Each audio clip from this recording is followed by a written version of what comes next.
I've been prepping for Thanksgiving for a week now. My turkey is thawed. I've been drying breadcrumbs, but I've got this I'm going to cut up for breadcrumbs, and the next thing I'm going to do is cook up cranberries I got last year and they are thawed. The cranberry recipe that I've used from here, but tweaked to the current USDA standards. And this is a 10-minute recipe sauce I've done. I have canned this. The first time I picked cranberries was in a cranberry bog out in the woods behind our house with our friend. And I canned it, and it was phenomenal. But now there's bear hunters out there, and walking out there is no longer safe. I do cut down on the amount of water because it's too runny otherwise. And I do add, some people add oranges, some people add root beer. I've tried all of them. I add a splash of this fleur de sel. I butchered the pronunciation. And what I do is with the leftover cranberries, I put it in the refrigerator and I make these thumbprint cookies for Christmas with them. And I don't do full 4 cups. I only use 2 cups, and I'll put a little cup away for later on in the year when we want to have a splash of cranberries, and then I will use the rest in thumbprint cookies. So for now, I'm going to add more breadcrumbs by cutting this up. And this bread is from fresh hand-milled grain bread, and it turned out so good. I meant to add some seasonings in, but I didn't, which is okay.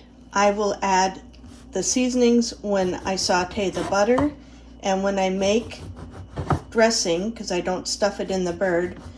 I cook the giblets up the night before and the heart, and I add a bunch of seasonings to it then, and celery and onion, and then pour that over the breadcrumbs along with some homemade chicken broth.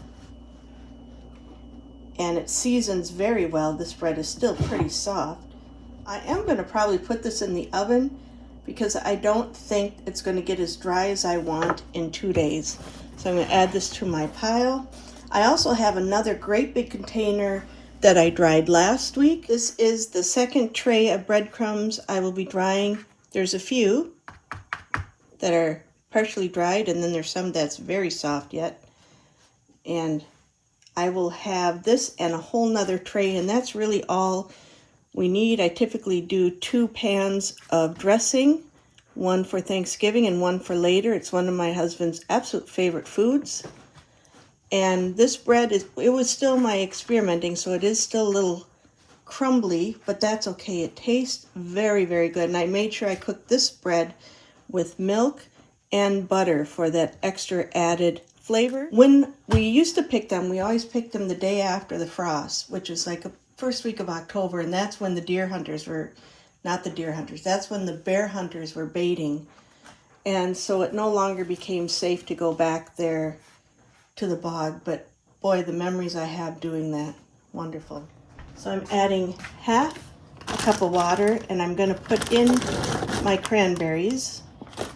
And you can see it's going to be plenty enough water, and I feel like I might have added more. Some people use orange juice in place of water, and I remember one year I used root beer. It was the most awful tasting cranberry sauce we ever had. And so I just go back to basics. I like just the plain cranberry sauce. I'm going to add 1 cup of sugar to this. It can call for 1.5 to 2 cups sugar per 4 cups. These are starting to pop. We used to bring our moms up, but one mom has severe Alzheimer's, and that's no longer an option.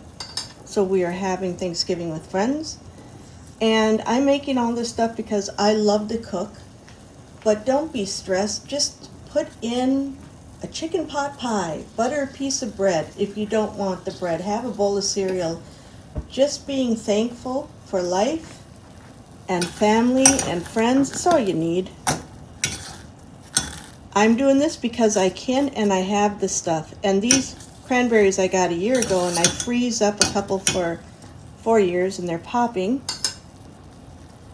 And I just lightly mash them with the potato masher. Some people do immersion blender.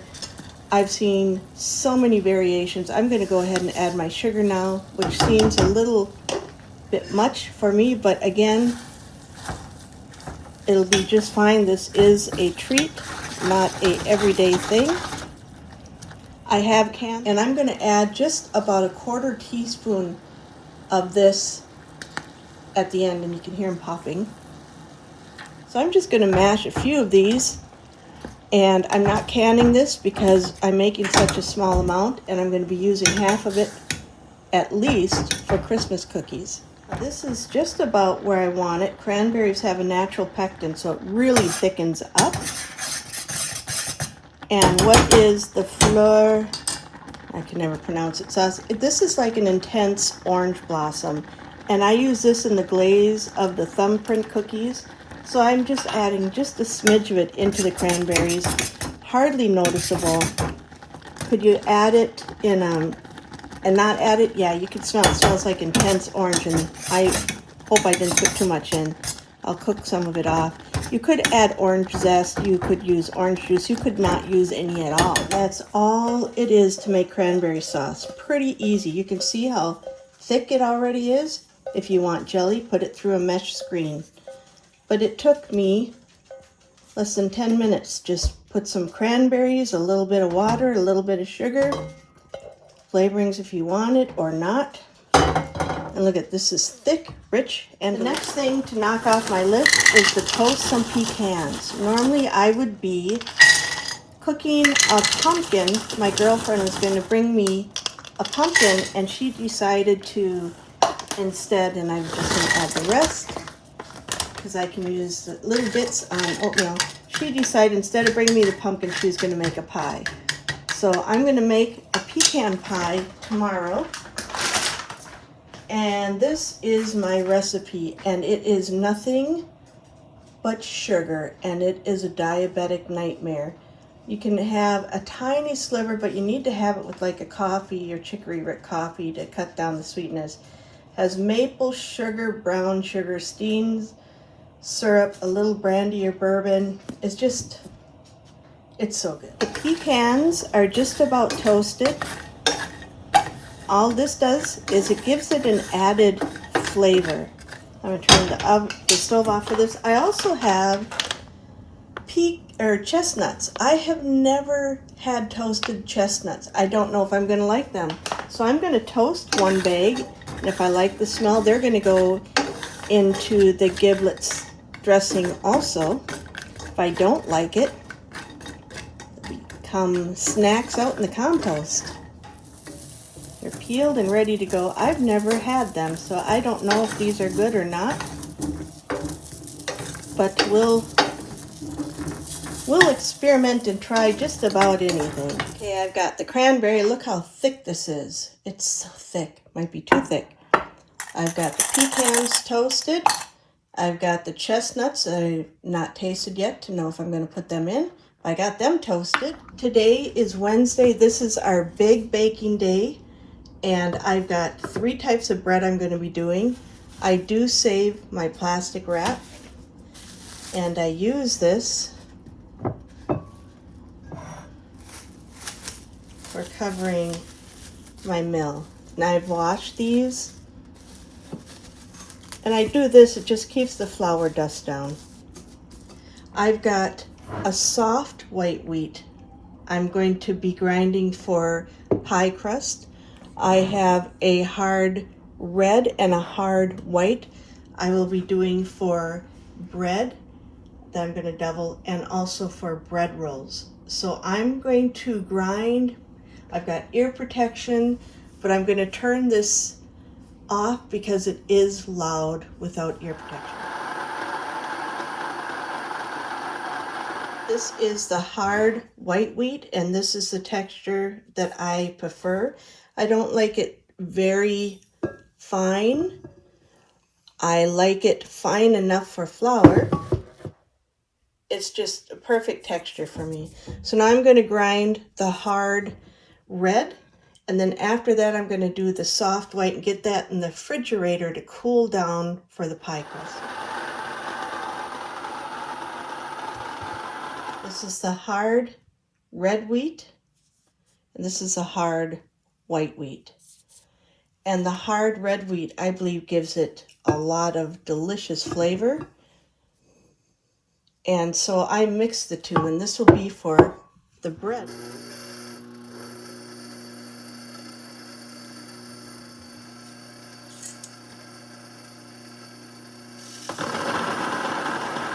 With the soft white wheat for the pie crust, I did do one sift with the size sifter outside.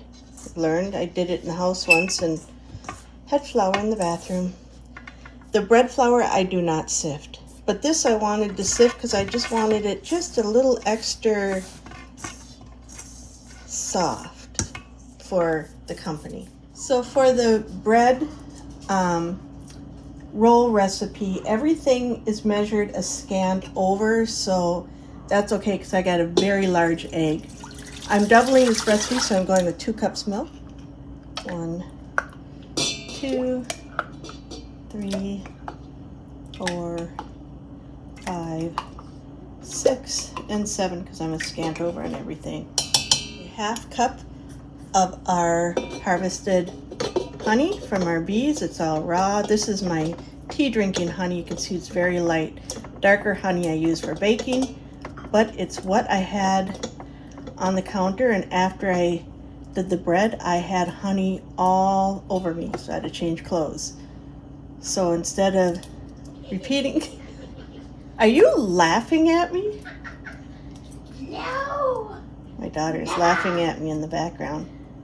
So because I'm doubling it, that's a ½ cup of honey. I also need to add 2 teaspoons of salt. 1, 2, 4 cups of flour to get it started.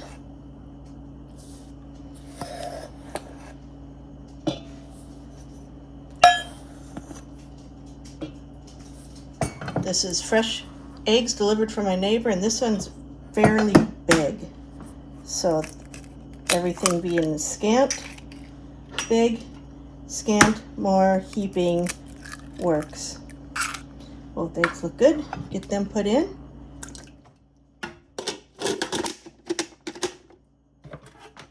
It's doubled. I'm going to add 2 tablespoons, and it's okay if they're a little heaping because everything was a little heaping on this bread recipe.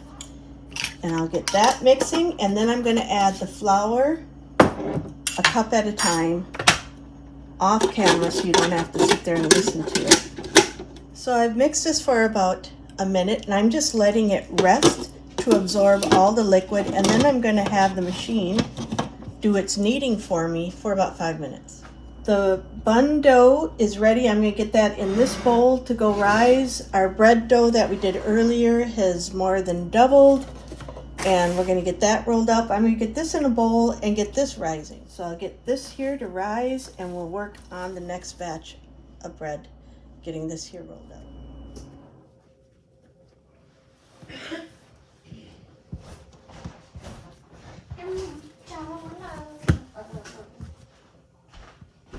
Hello, Daughterka. Hey. But I am recording. Oh, you are? Yeah.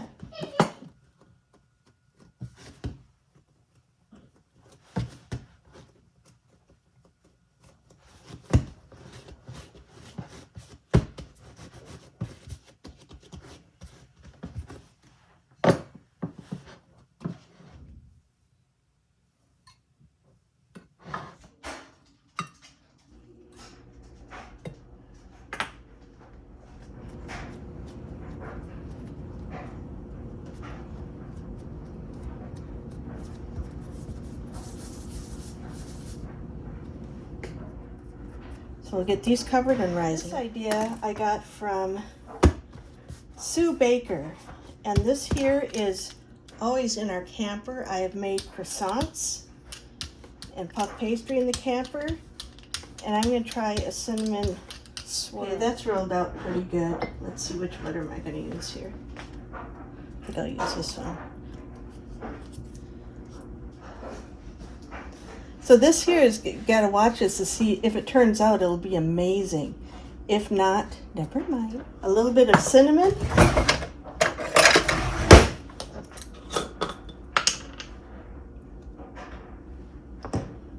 Not that much. I heard that when using fresh milled flour, add a little more spice than normal because the fresh milled flour can get kind of bossy with the flavors. So that's what I'm doing. Because I accidentally ordered this, and I have it, just a smidge of nutmeg. You accidentally ordered it? Yeah, I normally order a whole nutmeg. Oh yeah, and then use the grater. Yeah. Mm-hmm. And then we roll this up. Wow, it's like just watching the Great British Baking Show. Oh. Chop chop! You're running out of time. You've got half an hour left. Oh, you are funny. Wait, I'll be like the dude. What can I do to distract you? Oh my gosh. The annoying comedian? What can I do? Yeah. Mm-hmm.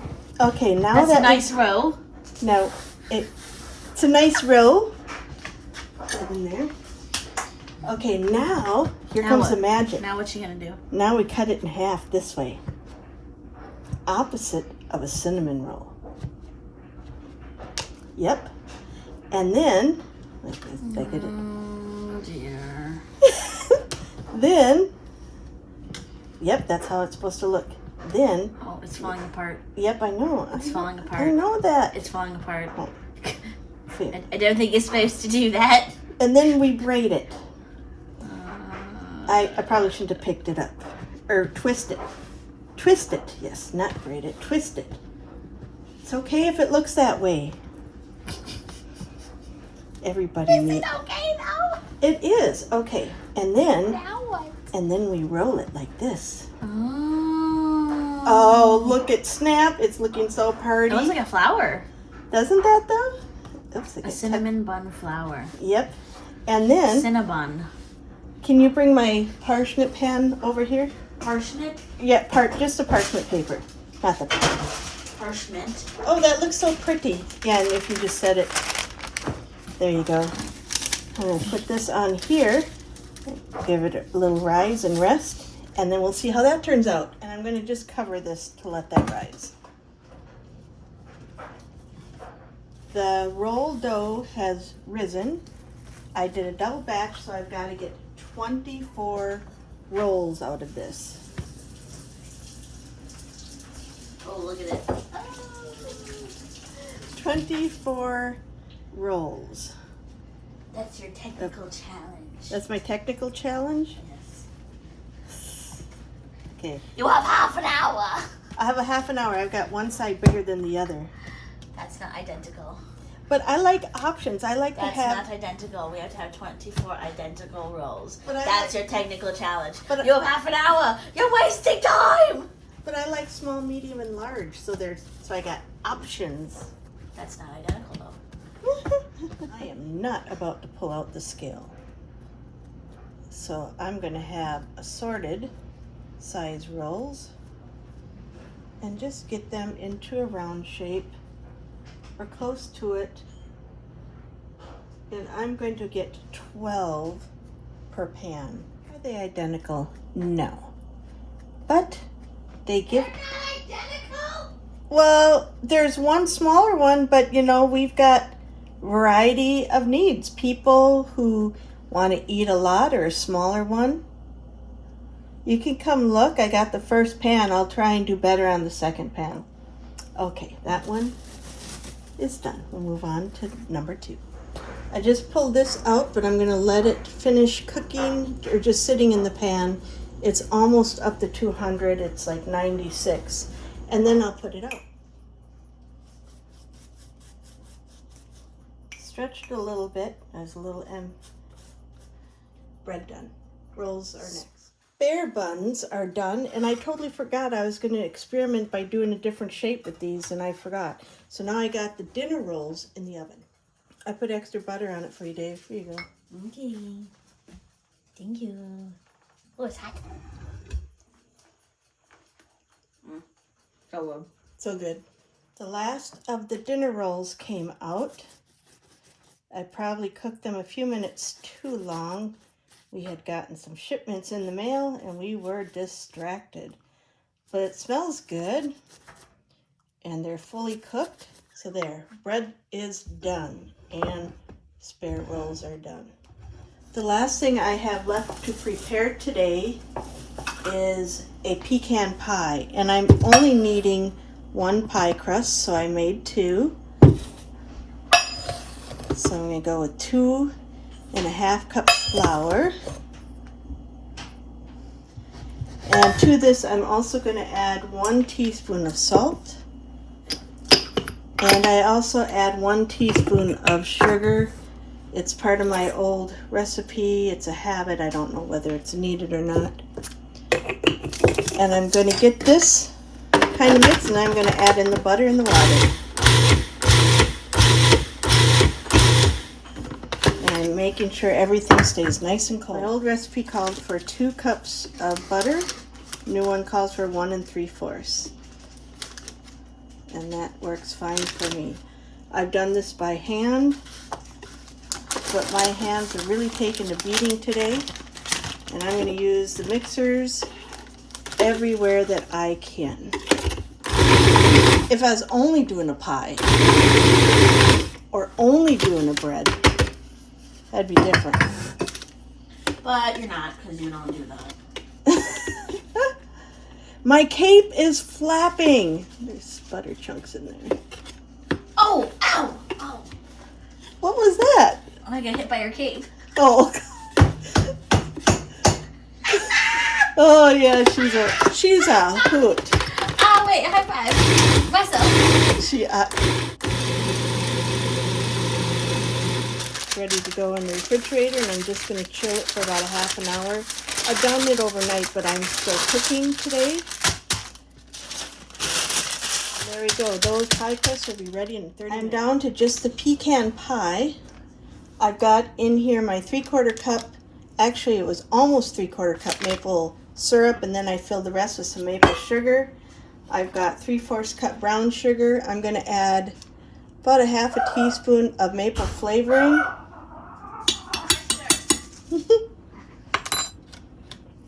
Cane syrup.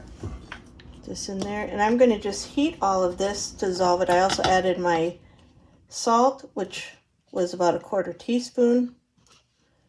This is my own recipe that I've tweaked, and again this year I'm tweaking it because I'm using a couple tablespoons of maple sugar in place of the maple syrup. So this is my sugar pie. It's pecan pie. I've already toasted the pecans, got the eggs here, I got the vanilla that I've made, and I've got some brandy. So I'm going to get this heated up so we can get going on this. Some sage, some thyme. I had to ask, where'd the thyme go? And then some bay leaves, some salt and pepper. I'm going to heat this up. This will be for the giblet dressing tomorrow. I'm going to cook this until tender. I'll probably cook it maybe an hour, hour and a half. Everything but the liver, no liver. So this is my second pie crust because I did not like the first one. I have not mastered pie crust with fresh milled flour, and I've already got so many new things. Serving tomorrow, I wanted one complete standby. So this is my original pie crust that I've made for, I don't know, 30 years. So we'll just get this going. I'm going to pop this back in the fridge. My great assistant, I think, is done doing dishes. For now. And always, to test the pie crust, I always put it on with some cinnamon and sugar. And that tells me how my pie crust is. I do not add extra butter here because I got so much butter in the pie crust. Back in the day, I used to add butter. And these are the pecans I toasted yesterday. I'll get this poured into the pie crust and get this into the oven. Sugar. I've got the table set. The last things I do, and my favorite, because I'm a freak, is polishing the silver. And it's the little salt cellars. So everybody's got their own salt cellar, antique glass, and I'm just giving these a good polish, which I love polishing silver. It's one of them I'm a freak thing.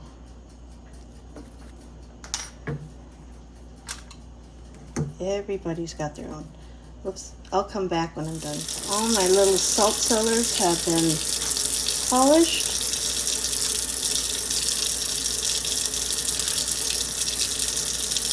And I got more. So I boil these sweet potatoes whole, hot, and then peel them while they're burning hot to inflict pain on myself. Look at how purple these are. Isn't that crazy? When you make a pie, it is purple. That is a very purple sweet potato. Is that crazy or what, Dave? That's crazy. We're gonna eat it. I'm cutting up the chestnuts. Next I'm gonna cut up the giblets. When the pie comes out of the oven, I am done with my Wednesday prep. I've got the breadcrumb or the stuffing all dried. I don't know if we are a fan of chestnuts or not. I tasted it. Kind of sweet and bland, but figured it'd be something different. Cutting up the giblets and the heart, and now I'm going to pick off the meat off the neck. There's so little, but just a little bit in the stuffing. This here will settle down and flatten, but I wanted to show you the crust, even though it's a little thick. Look how flaky that is. It's just really good.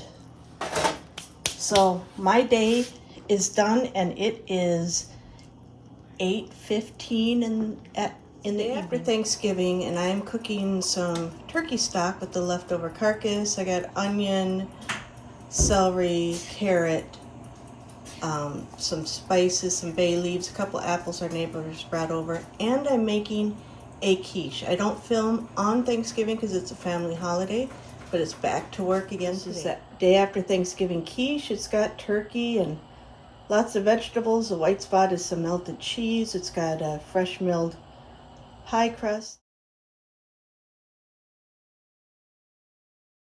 My friend brought me 2 cases of pumpkins, so this is the first batch I'm going to can. It is Cyber Monday, and this might be the last time I can pumpkins. I'll just buy organic pumpkin puree. It is so much work. Now I gotta peel all these bad boys.